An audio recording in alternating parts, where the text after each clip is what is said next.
সবাইকে সংবাদ এক নজরে স্বাগত। সঙ্গে আছি আমি রচনী রহমান। আজ জাতির উদ্দেশ্যে ভাষণ দিয়ে ত্রয়োদশ জাতীয় সংসদ নির্বাচনের তফসিল ঘোষণা করবেন প্রধান নির্বাচন কমিশনার। নির্বাচন ভবনে বুধবার বিকেলে ব্রিফিংয়ে এই তথ্য জানান ইসির সিনিয়র সচিব আক্তার আহমেদ। এর আগে সকালে রাষ্ট্রপতি মোহাম্মদ শাহাবুদ্দিনের সঙ্গে সাক্ষাৎ করেন সিসি। সিলেটে মাত্র ৫ মিনিটের ব্যবধানে দুইবার ভূকম্পন অনুভূত হয়েছে। বুধবার দিবাগত রাত ২টা ২০ মিনিট ৩১ সেকেন্ডে প্রথমবার ভূমিকম্প অনুভূত হয়। এরপর ২টা ২৫ মিনিট ১৪ সেকেন্ডে দ্বিতীয়বার ভূমিকম্প হয়। দুটি ভূমিকম্পের উৎপত্তিস্থল ছিল সিলেটের জকিগঞ্জ উপজেলার বাংলাদেশ ভারত সীমান্তবর্তী অঞ্চলের বিয়ানীবাজারে।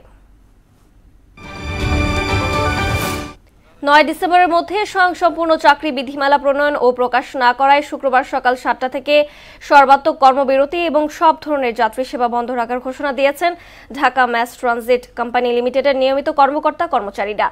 এক সংবাদ বিজ্ঞপ্তিতে এই কথা জানানো হয়েছে। একই সঙ্গে প্রতিদিন শান্তিপূর্ণ অবস্থান কর্মসূচি পালন করা হবে বলেও জানানো হয়।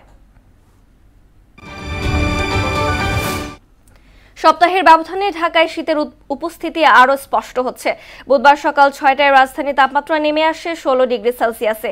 সেই সঙ্গে ছিল কুয়াশার উপস্থিতি। তাতে কয়েকদিনের তুলনায় বেশি শীত অনুভূত হয়েছে। তবে দিনের বাকি সময়ে আকাশ পরিষ্কার ও আবহাওয়া শুষ্ক থাকতে পারে।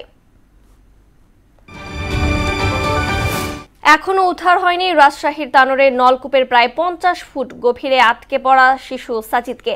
বুধবার বিকেল ৫টায় উদ্ধার অভিযান শুরু হয়। এর আগে দুপুর ১টার দিকে তানোর উপজেলার কোয়েলহাট গ্রামে মায়ের সাথে খেলতে এসে গভীর নলকূপের খোলা মুখ দিয়ে ভেতরে পড়ে যায় শিশু সাজিদ। উদ্ধারে চলছে মাটি খোঁড়ার কাজ, সরবরাহ করা হয়েছে অক্সিজেন। এই ছিল সংবাদ এক নজরে। সবশেষ খবর সবার আগে জানতে মোহনার সাথেই থাকুন। এতক্ষণ সঙ্গে থাকার জন্য ধন্যবাদ সবাইকে।